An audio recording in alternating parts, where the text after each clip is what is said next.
आज की क्लास में आप सभी का स्वागत है। आज हम सीखेंगे एक चर वाले रैखिक समीकरणों को हल करना।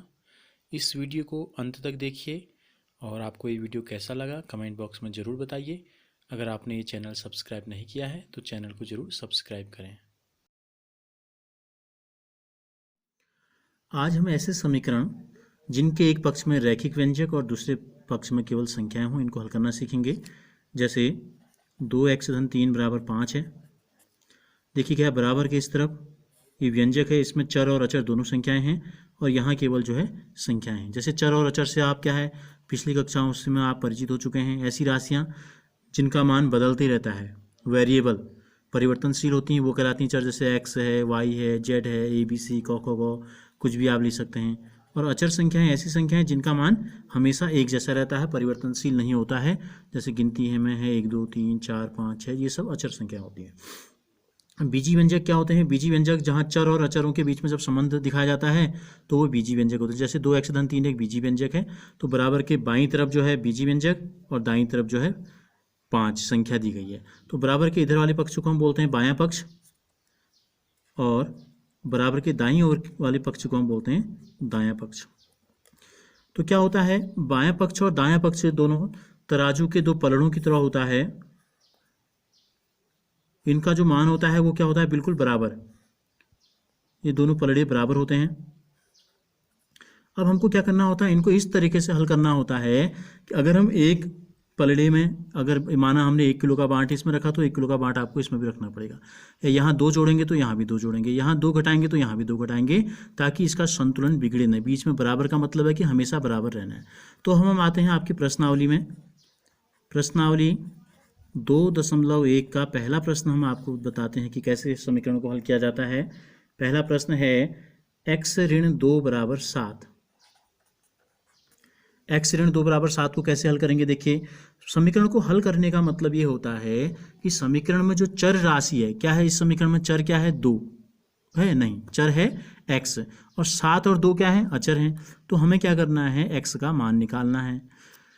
तो हम क्या करते हैं, देखिए हमको x का मान निकालने के लिए x को अकेले छोड़ना है। धीरे धीरे बराबर के बाईं तरफ हमको क्या होना है, केवल x अकेले रह जाना है।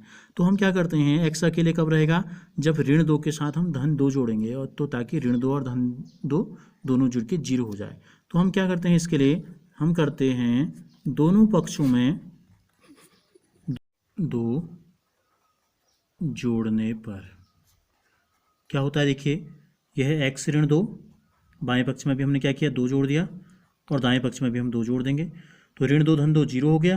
तो x बराबर 7 धन 2 9, यानी कि इस समीकरण का जो हल है वो आया 9। इसकी जांच भी हम कर सकते हैं। देखिए x की जगह पर 9 रख के देखिए, 9 ऋण 2, 9 में से 2 घटाएंगे क्या आएगा, 7 आ जाएगा। इसी प्रकार दूसरा प्रश्न है आपके प्रश्नावली का y धन 3 बराबर 10।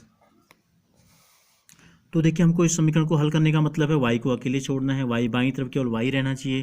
तो इसके साथ 3 हमने जोड़ रखा है, तो इसकी विपरीत क्रिया हम करते हैं, तो 3 घटा देते हैं। दोनों पक्षों में 3 घटाने पर, दोनों पक्षों यानी कि बायां पक्ष और दायां पक्ष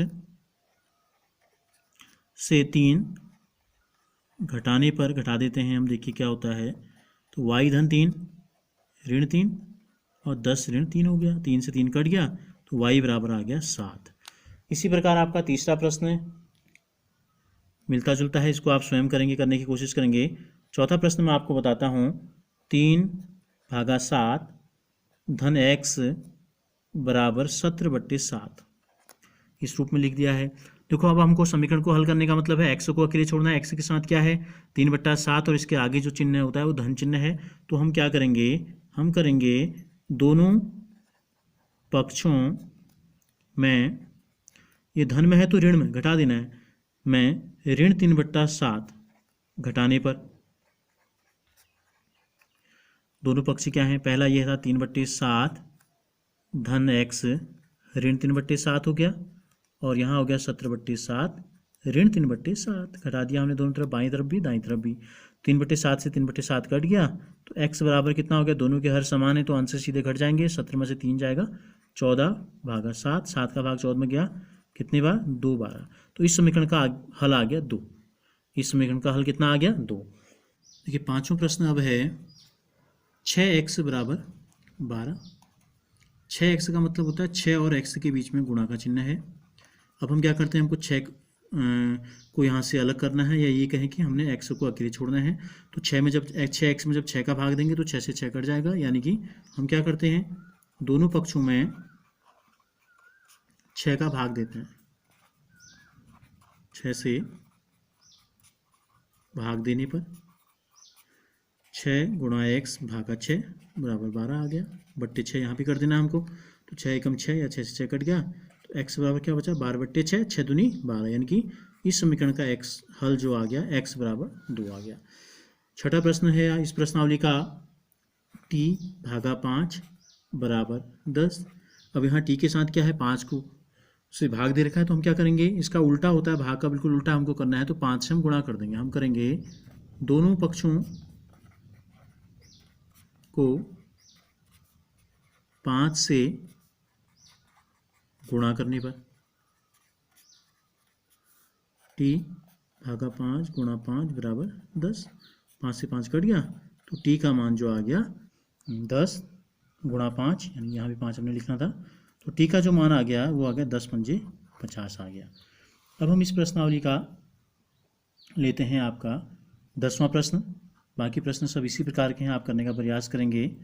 14y ऋण 8 बराबर 13। तो क्या करेंगे, देखो पहले हम यहाँ y के साथ दो चीज़ें हैं, अभी तक क्या थी, यहाँ पर केवल भाग में 5 था, इससे पहले वाले सवाल में 6 से हमने गुणा किया था, अन्य सवाल भी इसी प्रकार के थे। तो अब हम क्या करते हैं, यहाँ पहले हम 8 को गायब करेंगे, फिर 14 को। तो दोनों पक्षों